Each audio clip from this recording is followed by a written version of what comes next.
Então, no mesmo propósito do nosso estudo, que viemos trazer então à igreja a visão, a missão, a visão e os valores da AD Campo Novo e aquilo que nós queremos alcançar como igreja, como campo, em todas as congregações. Eu estou tendo a convicção que Deus vai fazer coisa grande, tá? E o nosso processo hoje é nós estudar sobre a nossa visão. Falamos até a semana passada, estudamos sobre a questão do discipulado, da missão de fazer discípulos. Vamos pensar um pouco na nossa visão, o que nós queremos alcançar como igreja, onde nós podemos chegar como igreja do Senhor Jesus na terra e aqui em Campo Novo, ou no campo de Campo Novo, São Martinho e Braga, todo esse abrangente campo de Campo Novo. E a nossa visão, eu postei ali, acho que está no 12, tá? No slide 12 em diante, você começa, tá? Rick. Temos um operador novo lá, está treinando, e é bênção de Deus, a gurizada estão disponíveis, eles cantaram aqui no congresso, Estou disponível, eu não vou deixar nenhum deles quieto mais, tá? Quem cantou junto com ele, eu vi cantar, vou voltar a te chamar também para a obra, tá bom? Aqui, meus irmãos, então, nós temos a nossa visão. A visão é muito importante. Nós conseguimos ter segurança para viajarmos se nós tivermos um bom campo de visão. Nós conseguimos alcançar objetivos se nós tivermos visão, observarmos, sabermos aonde queremos chegar. Diz um ditado que quem não sabe onde está indo, não chega a lugar algum. Quem não sabe aonde está indo, não chega a lugar algum. Então nós precisamos, como igreja, ter uma visão e saber aonde nós queremos chegar. Nós temos uma missão e já falamos que a missão é fazer discípulo. Mas o que fazer com esta missão? Nós temos que ter uma visão. E então a gente trabalhou com essa visão, gerar discípulos empoderados pelo Espírito Santo, que serão líderes transformadores, tanto na sua família, como na sociedade que vive, impactando positivamente na fibra moral da sociedade. Esta é a nossa visão. É aonde nós queremos ir, o que nós queremos alcançar. Antes de eu falar sobre visão, eu vou contar um fato que aconteceu comigo quando criança e marcou a minha trajetória até hoje. O meu pai, ele é uma pessoa que não teve estudo. O meu pai disse que ele entrou com 7 anos no colégio e saiu com 14 e a 3ª série. Tá? E foi o que ele fez, ele mal aprendeu a ler na escola. Sabe escrever muito pouco. E até pouco tempo, 2010, ele lia assim, em voz alta, D-E-D-M-O-M-O-S, demos. Em voz alta, era o único jeito que ele conseguia ler. Daí nós fizemos uma campanha na igreja, eu era superintendente das escolas bíblicas dominical na época, e a gente fez a campanha da leitura.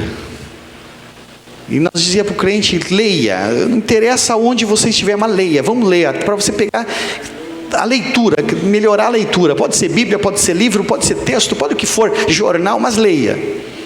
E incentivamos tanto o pai a ler, dentro dele ele se sentiu incentivado a ler. E aí ele pegava a Bíblia dele e ia lá para a área e começava, tentar desse jeito, em voz alta, gaguejando. E a mãe embraveceu. Para com essa coisa, eu não consigo fazer nada, está só conversando, nem o rádio eu não escuto. Aí eu tive que sentar com a mãe, Mãe, por favor, deixa o homem ler, é o jeito ele vai aprender.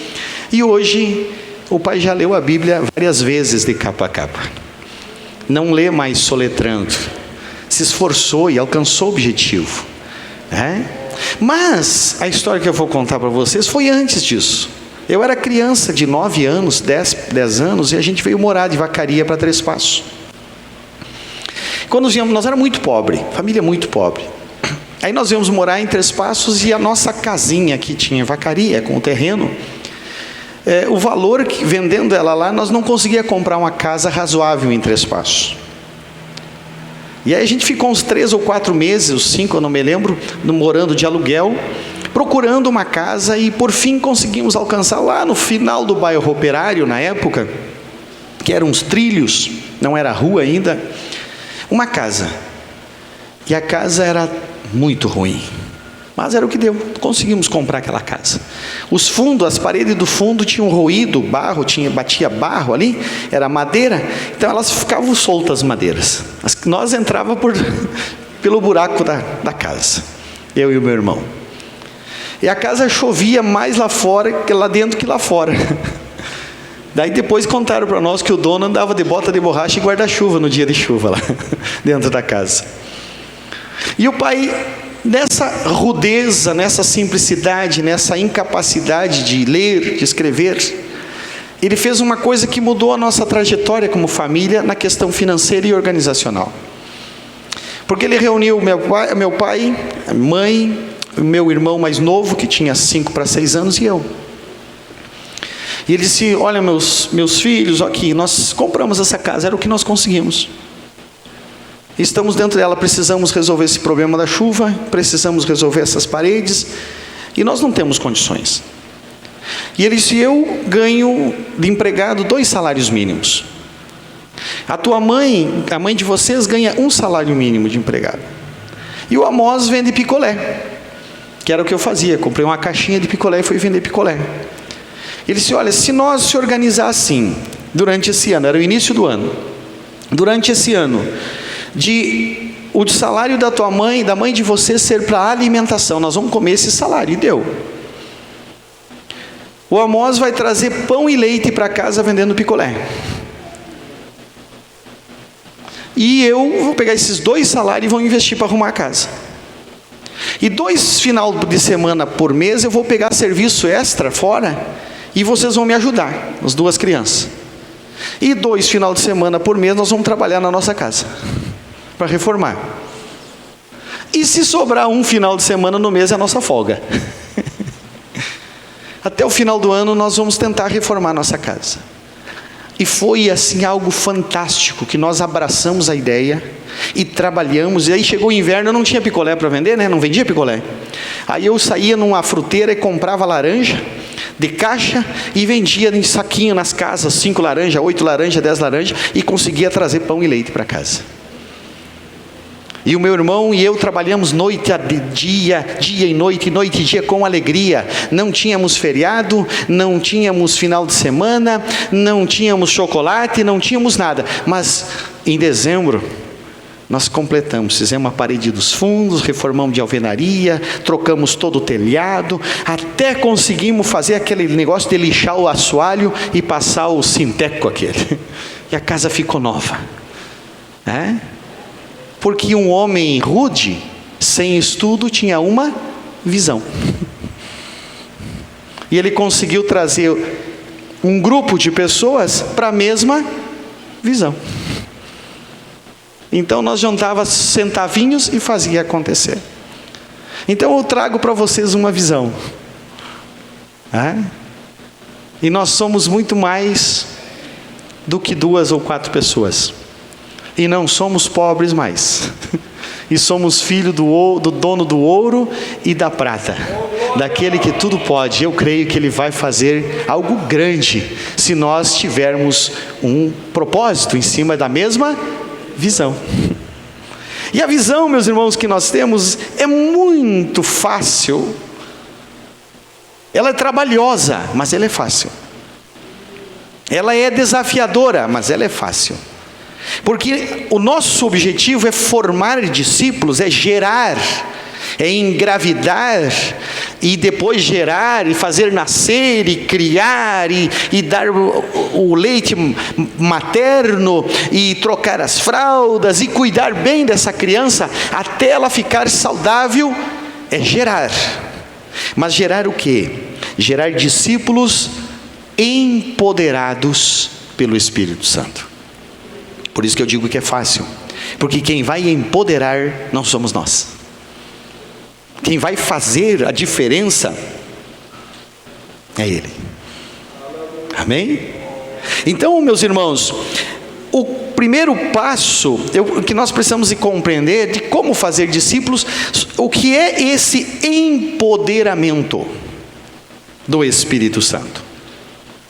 Nós vivemos que esse tema é muito famoso aí lá no meio social, o empoderamento feminino, o empoderamento empresarial, o empoderamento ideológico, o empoderamento político.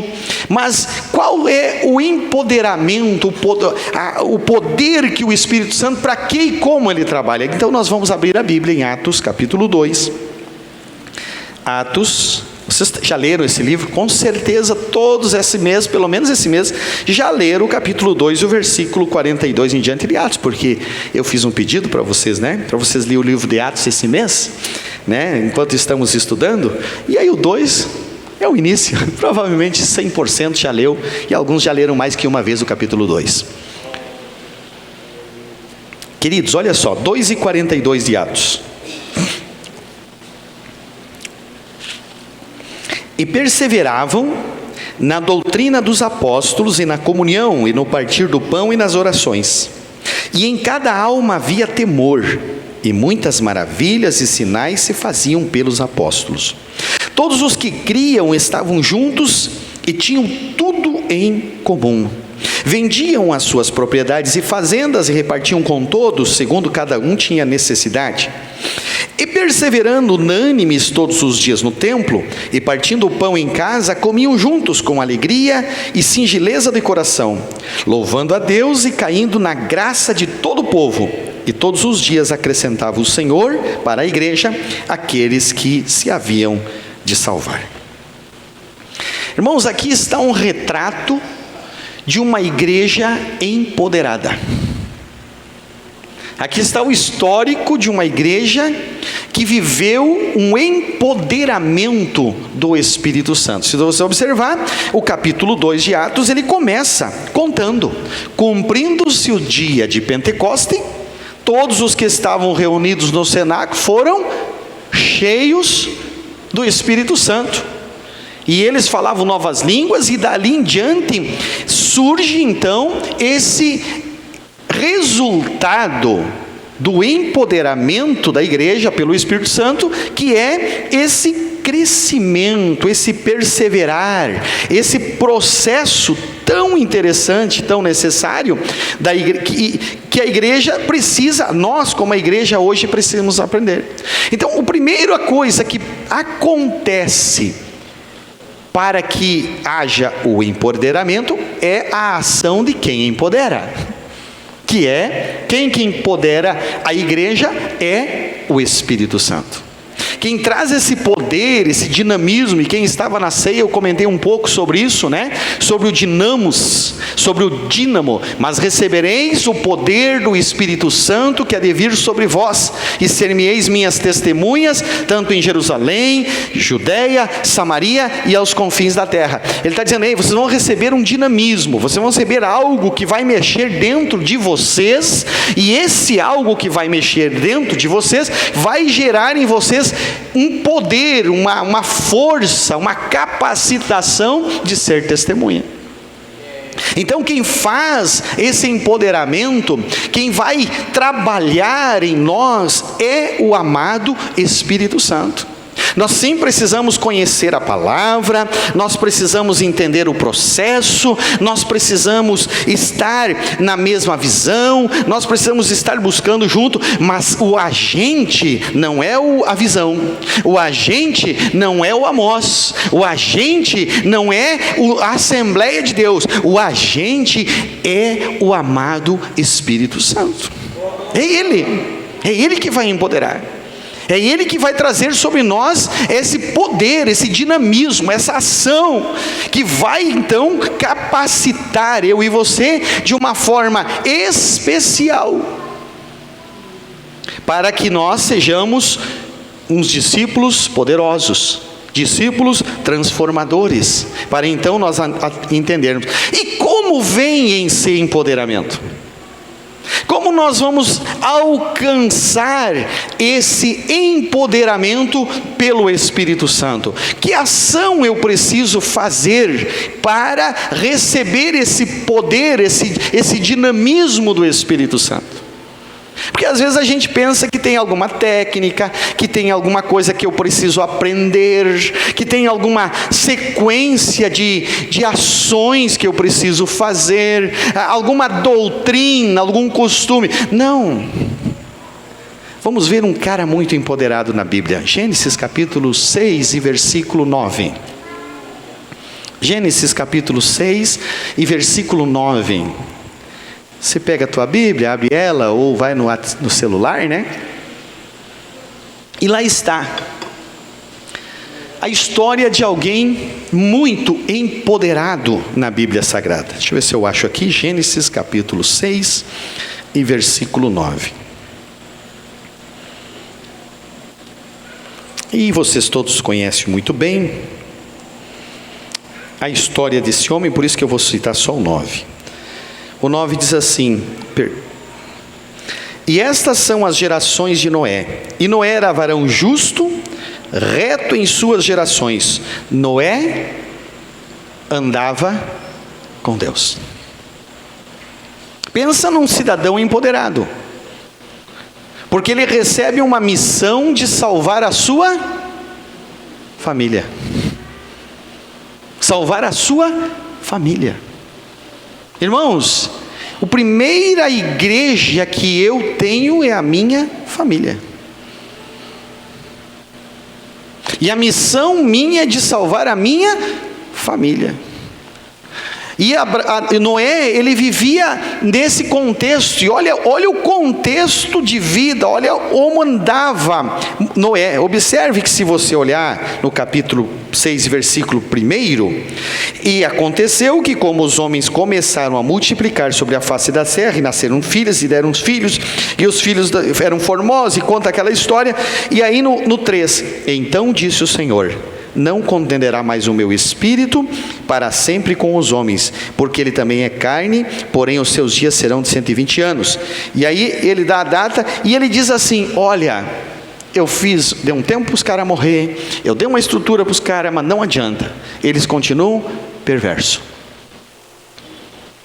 Esse pessoal continua perverso, contaminado, um ambiente totalmente contaminado. Promiscuidade ao ponto de Deus, o Criador, dizer o que? Vou fazer o que com eles? Destruir, terminar, vou exterminar. E quando ele decide exterminar, eles: não, para aí, tem um cidadão lá que é diferente. Esse cidadão, qual era a diferença dele? Ele andava com Deus. Aleluia. Só consegue andar juntos quem tem intimidade. Intimidade com Deus é o primeiro passo para que eu e você seja empoderado. Aleluia. Às vezes a gente acha que receber um respingo da glória já é o suficiente. Às vezes a gente acha: não, se eu for num culto hoje, e Deus chacoalhar comigo, e eu falar em língua estranha, e eu chorar, já é o suficiente, eu passo a semana inteira com aquela energia. Às vezes alguém me diz assim: pastor, eu preciso ir no domingo para carregar as baterias para passar a semana inteira. Não, querido, o segredo é intimidade, o segredo é andar junto, o segredo é caminhar com Deus. Nós só seremos empoderados se caminhamos com Ele. Nós precisamos aprender, meus irmãos, que somos salvos, redimidos pelo sangue de Jesus, e precisamos viver em intimidade diária. Logo que cheguei em Jari, estava lá de noite, meia-noite, o telefone toca. Uma irmã me ligando: pastor, por favor, eu preciso que tu venha aqui. Deu uma pessoa visitar na minha casa, eu comecei a falar de Jesus para ela, ela está aqui endemoniada, está ali que nem uma serpente no chão, está um tendel e não sei o que, vem aqui. Isso, minha filha, eu não vou, você é crente. Primeiro que são 32 quilômetros para mim lá de estrada de chão, minha filha. Segundo lugar, você é crente. Repreenda esse demônio, manda ele embora. Não, eu não sou mais que você. Ele disse: receberão poder que há de vir sobre vós e expulsarão os demônios. Pastor, mas vai fazer isso? Eu vou orar. Agora eu não vou ficar aqui sem fazer nada. Eu vou levantar da minha cama e eu vou orar por você, mas você vai repreender esse demônio. Eu e aquela levantamos da cama e fomos orar. Porque o poder é o mesmo, o Espírito Santo é o mesmo. O que nós precisamos é ter intimidade, manter uma vida de relacionamento. Quando temos uma vida de intimidade e relacionamento, nós temos poder e autoridade. Porque andar com Deus, meus irmãos, que está o texto aqui, não é dizer que anda, não é dizer, eu te amo, Deus. É andar, é literalmente andar, é fazer aquilo que Ele faz, é andar onde Ele anda, é falar com o linguajar dEle, não tem bagacerice, não tem piadinha, não tem mentira, não tem enrolação, nem que seja para festa de aniversário, para surpresa, não tem mentira, não pode ter. Daí eu vou andar com Deus, não tem fofoca, senão eu não consigo andar com Deus. Eu tenho que cuidar o que eu penso, eu tenho que cuidar o que eu faço, como eu ando. Meu querido, isso é andar com Deus. Isso é andar com Deus. Não precisa ficar ajoelhado a vida inteira, 24 horas, ajoelhado orando, para dizer que anda com Deus. E às vezes esses que ficam 10 horas orando e ajoelhado, estão mentindo e estão roubando. Porque orar também não é resultado de santidade. Santidade é o viver lá fora quando não está orando. Então a intimidade é o caminhar com Deus, é relacionamento, é uma história com Ele diária. Você pode estar no meio de só gente ímpia. Noé estava no meio de só gente ímpia. Noé estava no meio de pessoas truculentas, bandidas, com vários comportamentos, mas a Bíblia diz, aleluia, que ele andava com Deus. E aí então ele foi empoderado pelo Espírito Santo para preservar a espécie humana. Já pensou no empoderamento que ele teve? Já pensou que ele trabalha quantos anos para construir uma arca com os filhos e as noras? E ele consegue colocar dentro da arca os filhos e as noras. Se não andasse com Deus, não fosse empoderado, tinham brigado no meio do caminho. Porque as noras não eram da geração de Noé, eram gente daquele povo. Havia conflito de ideias, havia tanta coisa, de religião até já na época. Mas esse homem foi empoderado por Deus, por causa que ele andava com Deus. Queridos, vocês vão me ver falando muito sobre TSD. Hoje eu não vou explicar em detalhes o que é um TSD. É um tempo sozinho com Deus. Queridos, tempo sozinho com Deus não é o momento de cantar e nem de orar. É o momento de ouvir Deus. Queridos, quando a gente ouve Deus, muda tudo. Nós precisamos ouvir Deus. Nós precisamos ter direção de Deus. Há tantas vozes, né? Há tantas vozes. Mas a intimidade vem pelo ouvir Deus. E aí, pastor, mas e será que é a voz de Deus que está falando comigo?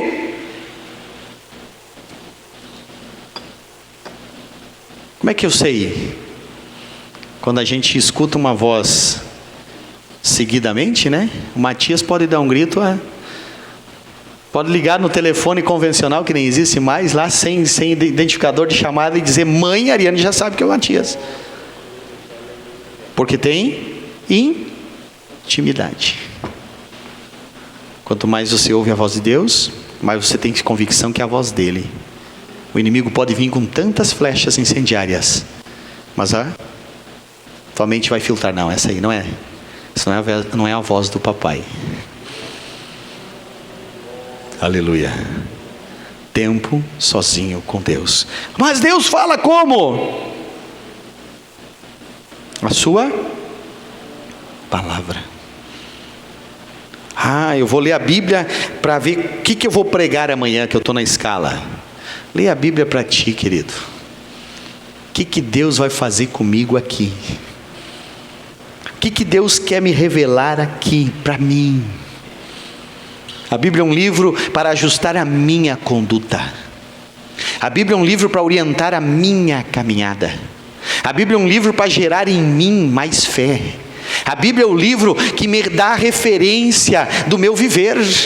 É para mim. Se Ele me chamar para ensinar, eu ensinarei. Mas ela é primeiro para mim. Se eu tiver uma obrigação de ensinar esse livro, vou cumprir essa escala, mas ela é para mim. Intimidade, tempo sozinho com Deus.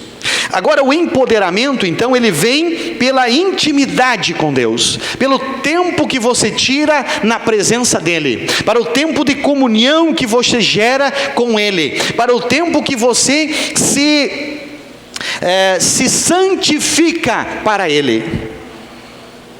Separa o teu tempo, separa o teu momento, separa a tua língua, separa os teus ouvidos, separa os teus olhos. O que você está vendo? O que você está vendo aí nas redes sociais? O que você está ouvindo? Discursos maléficos? Polarização política? Confusão? Alguns teólogos aí cheios de mistérios, revelações da carne de porco, como dizia o meu avô. O que você está ouvindo? O que você está falando, Amós? O que o Amós vê? O que o Amós fala? O que o Amós ouve? Aí é o diferencial. Vai ver se tem intimidade ou não tem intimidade.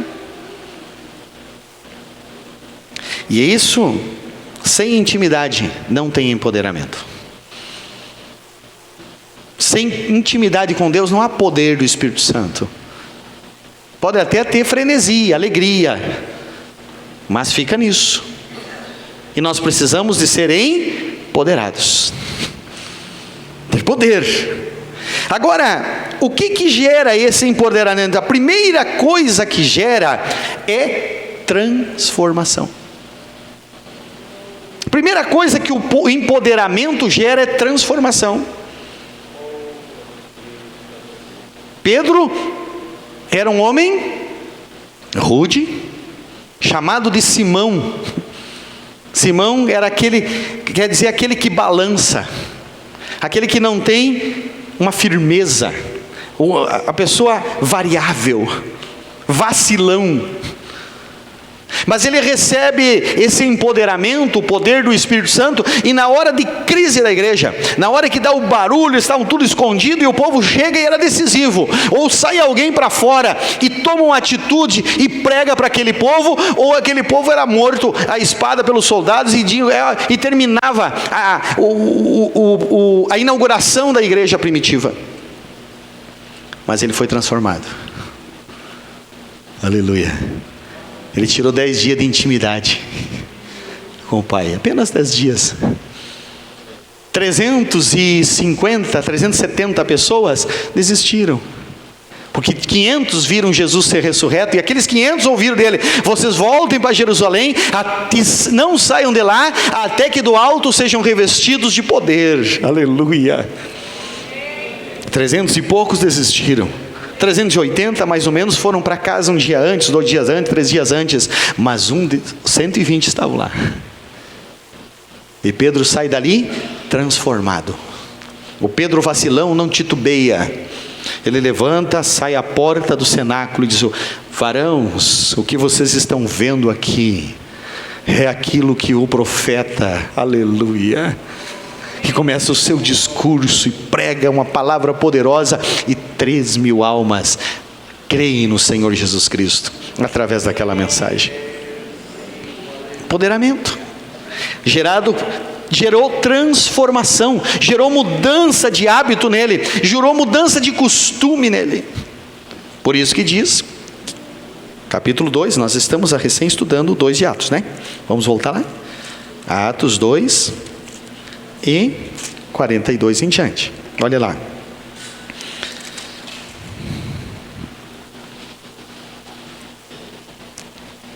E 42. E perseveravam na doutrina dos apóstolos e na comunhão, e no partir do pão e nas orações. Em cada alma havia temor, e muitas maravilhas e sinais se faziam pelos apóstolos. Em cada alma havia temor. O empoderamento gera temor. Temor não é ter medo. Medo é uma coisa, temor é outra. Medo é quando você está acanhado por alguma situação, quando você está apavorado, perplexo por alguma situação. Medo, até tem o medo bom, né? Que é aquele medo que você está lá numa montanha e te dá uma cócegazinha nos pés, né? Quem já foi numa montanha muito alta, ou num edifício muito alto e deu uma olhadinha para baixo? Já tem uns que já sentiu a cócegazinha aí, né? Ali já sentiu. Né? Isso é um medo bom, um medo natural do ser humano. Mas temor é um estado de respeito. É um respeito de se colocar no seu devido lugar perante alguém que está em outro nível.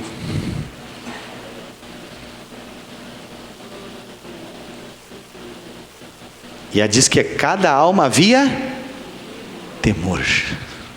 O empoderamento gera temor. O empoderamento coloca o ser humano no seu devido lugar, e Deus no seu devido lugar. Irmãos, não tem como ser cheio do Espírito Santo e não respeitar a Deus. Não tem como ser cheio do Espírito Santo e falar do tempo. Que tempo podre é esse? Que tempo sujo, que tempo maluco é esse? Olha só esse dia. Eu não consigo dizer isso, porque eu sei que Ele é o Senhor do tempo. Ele que manda a chuva, Ele que manda o vento, Ele que manda a seca. Temor.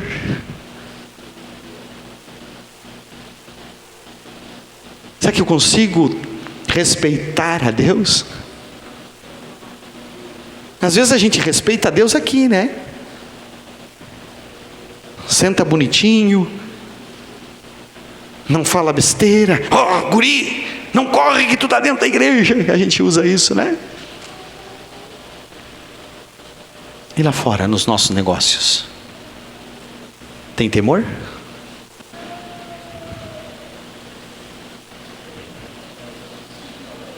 Lá fora, quando a gente conversa com a família da gente, tem temor?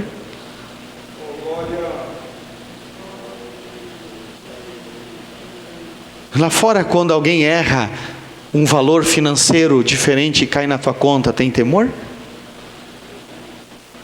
Quando o pessoal do caixa, a menina, o moço, alguém do caixa erra o troco, tem temor?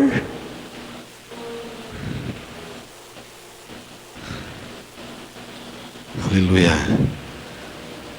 Lá na cama, aonde você dorme, tem temor? Você que não é casado ainda, tem temor no teu relacionamento lá sexual com a tua noiva, com a tua namorada? Tem temor?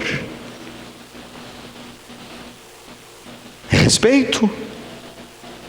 O temor, o Espírito Santo, ele vai gerar esse temor. E se haver esse temor, você começar a sentir esse temor, sentir essa responsabilidade maior de viver melhor, de glória a Deus, você está sendo empoderado, aleluia, pelo amado Espírito Santo. se Ele te incomodar esta noite, chamar a tua atenção por algumas coisas que estão acontecendo errado na tua vida, deixa Deus usar a tua vida, deixa Ele te empoderar e transformar e curar. Empoderamento gera temor. Será que eu posso sair na rua de Campo Novo, de São Martinho, de Braga, e ir em todos os comércios, e a minha conta está em dia? Se eu não tenho temor, não tem dia. E se eu tenho temor e não estou conseguindo, eu sento lá e converso e ajusto, e faço um novo ajuste, e coloco a casa em ordem, porque eu tenho um temor. Mas pastor, eu vou fazer isso agora, amanhã. Se você não for empoderado, nem faça, você não vai conseguir fazer. Agora, se você ter esse problema, entender que isso é um problema, o que você precisa começar? Lá no início, intimidade. Pastor, eu vou sair hoje daqui, e eu devo para o fulano, eu vou lá sentar e falar com o fulano, e resolver, não vai resolver. É mecânico. Te encha do Espírito Santo. Te encha da graça de Deus, tenha intimidade com Ele, e aí Ele vai te levar com temor, e as coisas vão ajustando com temor. Quem gera temor é o Espírito Santo. Às vezes a gente quer fazer, dá vontade, né? Às vezes tem alguém, irmãozinho, a gente atende, nós liderando, pastores, liderando às vezes obreiros, vocês que conhecem tanta gente, às vezes dá vontade a gente rachar a cabecinha de alguém e enfiar lá dentro, né? Dá vontade, parece que a gente precisa, não adianta, não é a gente que vai fazer, a gente tem que levar ele para perto de Deus, mais perto de Deus. Aleluia. E quando a gente está pertinho de Deus, oh, rabadaçu, como é bom estar pertinho de Deus. Aquilo que era difícil para o nosso eu fazer, a gente faz. Aquilo que a gente pensava, mas nunca eu vou conseguir vencer esse costume, isso vem do pai, do avô, do bisavô, mas o Espírito Santo empodera, oh, aleluia, e muda, e transforma, aleluia. É uma graça do Senhor aqui, tá bom esse ambiente. Temor.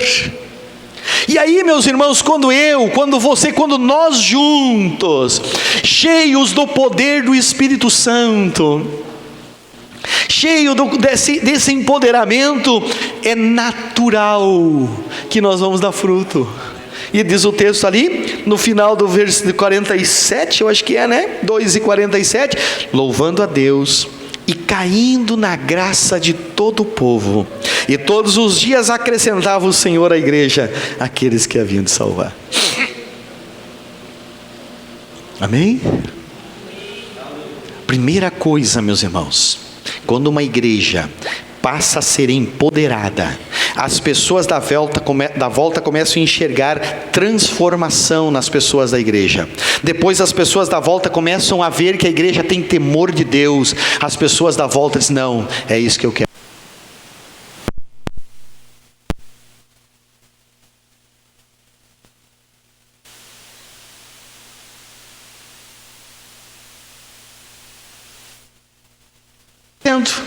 A igreja acaba atraindo pessoas. Olha ali, diz assim, louvando a Deus e caindo na graça de quem? De todo o povo.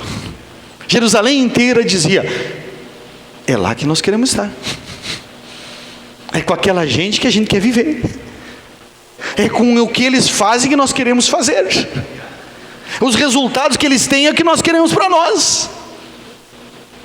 Amém? Vamos lá. Agora o seguinte, a nossa visão é gerar discípulos empoderados pelo Espírito Santo, que serão líderes transformadores. Queridos, é possível aprender a liderar. Não sei se vocês são daquela escola de que líder nasce pronto e que líder tem chamado. Biblicamente, não existe isso. E dentro da psicologia, da área que eu mais gosto da psicologia, dos estudiosos que eu mais gosto da área da psicologia, todos eles também cientificamente dizem que não.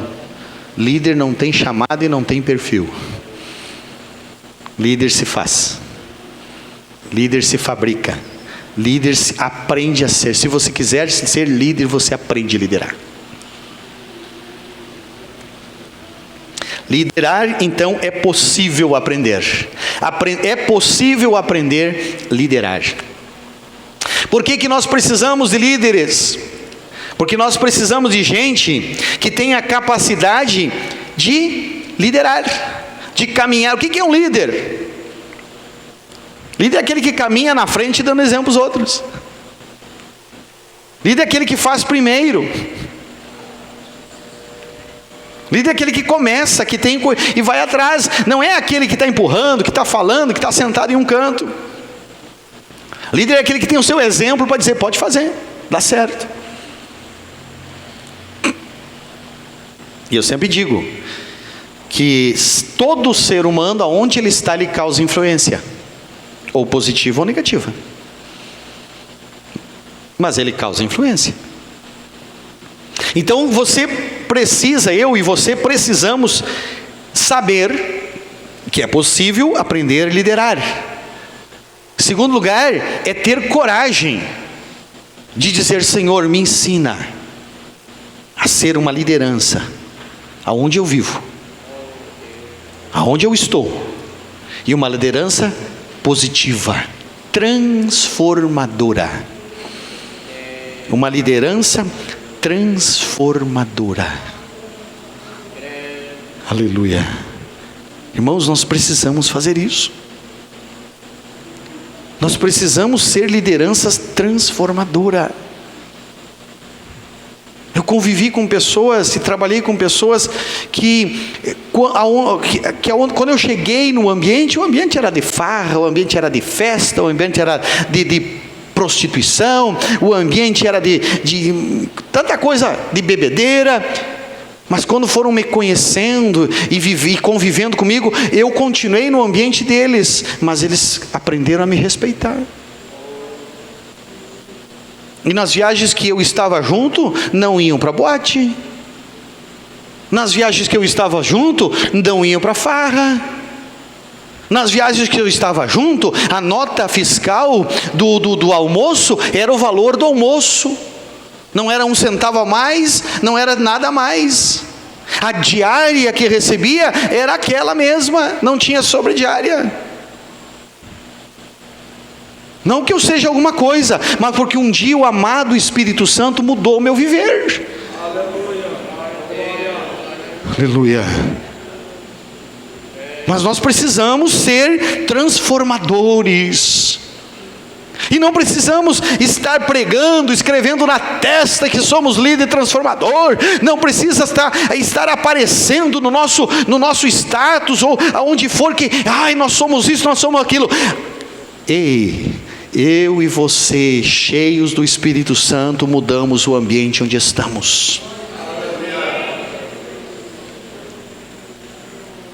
Agora, querido, é possível então aprender a liderar. Agora nós vamos falar mais sobre liderança. Agora, uma coisa, querido, as nossas ações, para que essa visão se concretize no nosso campo de trabalho, as nossas ações devem ser intencionais. O que é isso? Se eu vou conversar com alguém, eu já tenho que estar intencionado que esse alguém eu já estou trabalhando para Jesus. Se eu vou fazer um investimento, eu tenho que estar intencionado. Esse investimento eu vou abrir, mas para o nome do Senhor ser glorificado e almas serem salvas. Ser intencional, meus irmãos. A igreja de Jesus, ela precisa ser intencional. Felipe, ele vai para Samaria levar alimento para as viúvas, porque os gregos estavam complicando com os judeus. Mas ele foi intencional. Ele chega lá e ele planta uma igreja em Samaria. Depois vem o Pedro e batiza. Nem autoridade para batizar ele tinha. Mas ele era um homem intencional. A igreja, nossas ações precisam ser intencional. Não confunda o intencional com o propaganda. Às vezes a gente faz muito mais por propaganda do que por intencional. As igrejas que eu trabalho, meus irmãos, não que eu seja contra, mas as igrejas que eu trabalho, eu faço de tudo para não estar dando comida assim, fazendo propaganda das comidas, levar comida, sopão. Não tenho esse hábito, porque isso aí virou muito mais propaganda do que intencional. Nem está preocupado às vezes em sarar a fome daquela criança. E outra, um sopão por semana não cura a fome de criança. Um cachorro quente por mês, por cada 15 dias no interior, não cura a fome de criança. Não resolve o problema dessas crianças, nem das famílias. Agora, se eu for intencional e for lá e semanalmente e cada 2, 3 dias eu cuidar de uma família dessas pobres, ensinar o evangelho, me dedicar para ela, intencional, e o evangelho vai transformar essa pessoa vai deixar a doença de lado, o vício de lado, a preguiça de lado, e vai ser um pai e uma mãe de família abençoada e vai servir ao reino de Deus. O que a sociedade precisa não é pão, o que a sociedade precisa não é carne, o que a sociedade precisa não é dinheiro, o que a sociedade precisa é Jesus, o transformador. Todas as igrejas que foram para o cunho carismático ou filantrópico viraram só instituições religiosas. Mas nós temos um evangelho que transforma. Não estou dizendo que a gente não deve ajudar quem precisa, não, de maneira nenhuma. Mas os fariseus, o que eles mais faziam é dar esmola. Os da lei, o que eles mais faziam é dar esmola, mas não reconheceram o Filho de Deus. É mais fácil, meus irmãos, é mais fácil dar esmola do que ser crente. É mais fácil ofertar do que ser cristão. Ofertar terceiriza. Eu até entender que eu penso que eu era um terceirizador do evangelho, demorei. Eu ajudava com a obra missionária, eu ajudava com o meu dízimo, eu pagava um percentual maior de dízimo por mês, eu fazia de tudo para financeiro, mas trabalhava tipo doido, não cuidava nem da minha família. Mas quando caiu a ficha, que eu estava tentando terceirizar o meu compromisso de cristão, eu mudei o meu estado. E a partir dali eu passei a experimentar a boa, perfeita e agradável vontade de Deus. A igreja precisa da oferta, a igreja precisa do dízimo, a estrutura precisa ser paga, tudo isso é necessário e é mandamento bíblico que cada um cumpre conforme a sua fé. Agora uma coisa, discípulo é compromisso de todos nós. Então nós precisamos ser intencional. Nós precisamos ser intencional. Por quê? Para que as pessoas vejam Jesus em nós. Atos capítulo 11, versículo 26. Atos capítulo 11, versículo 26, diz ali, lá a igreja de Antioquia, estava muito lindo aquele trabalho. O Barnabé estava ensinando aquele povo, orientando aquele povo, discipulando aquele povo, e aquele povo começou a caminhar pela cidade. E aí o que o pessoal disse? Essa gente aí é parecido com Cristo. Essa gente aí é parecido com Cristo. Deixa eu te fazer uma pergunta. Você acha que o povo de Antioquia viu Jesus? Cadê os teólogos aí, os formados na Corbã?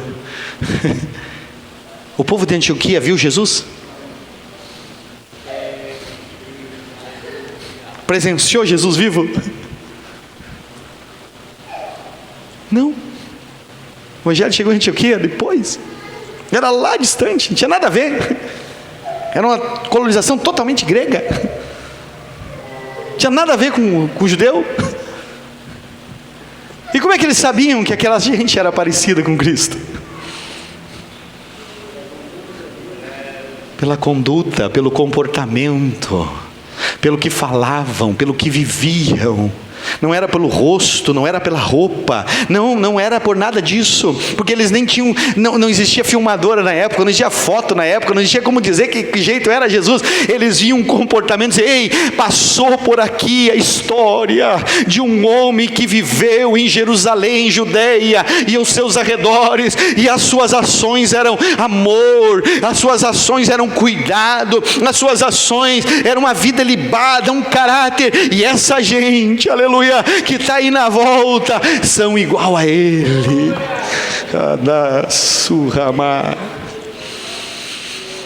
Aleluia. É preciso, meus irmãos, nós sermos empoderados e ser intencionais. Olha, eu vou fazer igual Jesus, porque eu tenho uma intenção.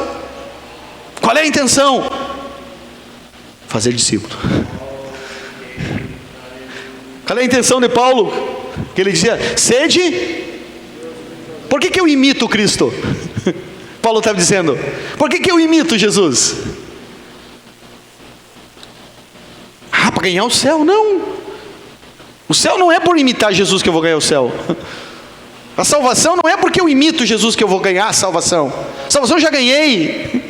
Eu já sou salvo, eu já sou perdoado, eu já sou redimido, a eternidade está disponível para mim, a hora que eu partir para lá, porque eu já sou salvo. Agora eu imito Jesus, porque eu quero fazer outras pessoas imitar a Jesus também. Eu caminho com Ele, porque eu quero ser empoderado pelo Espírito Santo. Eu tenho intimidade com o Pai, porque eu quero viver uma vida plena na presença dEle. Intencional. Por que tu usa roupa? Tu usa roupa por causa minha, não por causa tua. Não é assim? Você usa roupa por causa minha. Eu uso roupa por causa tua. É para ti não me ver nu. Por isso que eu uso roupa, que nós usamos roupa. Eu uso uma vestimenta de Cristo. Eu vivo um comportamento de Cristo.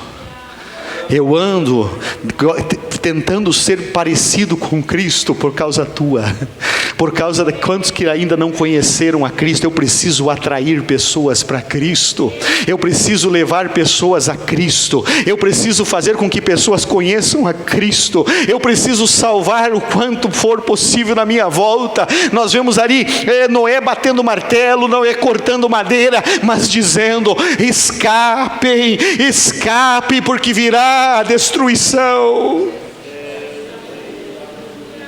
Tem que ser intencional para que as pessoas vejam Jesus em nós. Tem que ser intencional para que as nossas ações constranjam os outros a fazer o bem. Constranjam os outros a fazer o bem. Um dia eu estava na casa de um pastor e a filha chegou chorando. Filha moça já, ensino médio, final do ensino médio, acho início da faculdade. E ela chegou chorando em casa. Ela entrou assim e viu que eu estava ali, deu uma disfarçada e foi para um lado. E o pastor, muito sábio, viu que eu vi e disse, minha filha, o que aconteceu, minha filha? Deixa, pai. Não, pode contar, minha filha. O Amós aqui não é visita, pode falar. Eu saí da escola, nós estávamos fazendo um trabalho na escola, não era aula, na escola, um trabalho, e as minhas amigas, elas, vamos até o mercado comer chocolate. E aí ela disse, vamos. E aí disse que elas foram lá ao mercado. E aí uma menina pegou um chocolate, outra pegou outro chocolate, e abriram o chocolate e ficaram comendo ali no mercado. Ela contando. E daí quando elas foram chegar no caixa, ela disse, eu vou para o caixa. Não precisa, passa reto, nós já botamos fora os papel. A gente só vem comer aqui. A gente disfarça e come. E ela estava comendo porque pensando, pegou os papeizinhos para pagar. E ela disse, não, eu não posso fazer isso. Não, mas tu é doida, nós sempre fizemos isso. Não posso fazer isso. Mas tu vai deixar nós mal? Não, me dá os papéis de vocês. E elas saíram e ela pagou todos os papeizinhos. E ela estava chorando para o pai. Disse, pai, olha com quem eu ando, olha o que aconteceu comigo. Mas eu tenho certeza, nunca perguntei, nunca fui mais ao fundo sobre esse assunto, mas que aquelas meninas foram constrangidas a não fazer mais porque alguém fez o bem e fez a diferença. Aleluia. Por mais que o ambiente onde você está esteja podre, faça o bem. Por mais que você só receba, ao contrário, faça o bem. Pastor, mas eu posso perder o meu emprego, eu posso estar errado em algumas situações, eu posso vir. Meu querido, a vida de cristã é sacrificial. Se não é para fazer o certo, meu irmão, Deus te coloca onde você poderá fazer o certo. Em 2006 eu perdi um negócio de quase 10 milhões, 2006, quase 10 milhões de reais. Eu deixei de fazer um negócio de quase 10 milhões de reais. E a minha comissão era 1%. Aí vocês têm a ideia quanto eu deixei de ganhar. Porque o meu diretor queria que eu fosse lá e dissesse para os caras que estavam, para a pessoa que estava comprando as minhas colheitadeiras, que eu não, dissesse que eu ia entregar para a safra do soja, e eles não iam entregar, porque a fábrica não tinha para entregar, mas ia fechar o negócio, e depois nós dava um jeito de arrumar e colher para ele, com outro maquinário. Eu disse, não, eu não vou lá mentir para o meu cliente. Mas tu vai deixar de perder esse dinheiro? Deixo de perder esse dinheiro. Mas nós vamos perder. Não, se vocês não querem perder, vão lá e façam o negócio. Eu não vou fazer esse negócio. Mas eu vou lá e vou vender e não vou te dar comissão. Não tem problema nenhum. Não tem problema nenhum.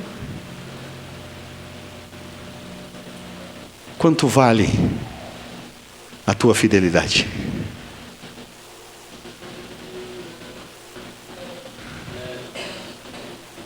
Quanto vale o sangue do Cordeiro que está sobre você?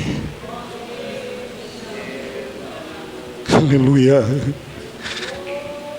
Eu estou aqui hoje para te incomodar. O Espírito Santo me incomoda há dias, para nós entrarmos em algo profundo, algo intenso, mas que vai mexer com nossos brios, mas que vai mudar o nosso comportamento e vai gerar frutos poderosos.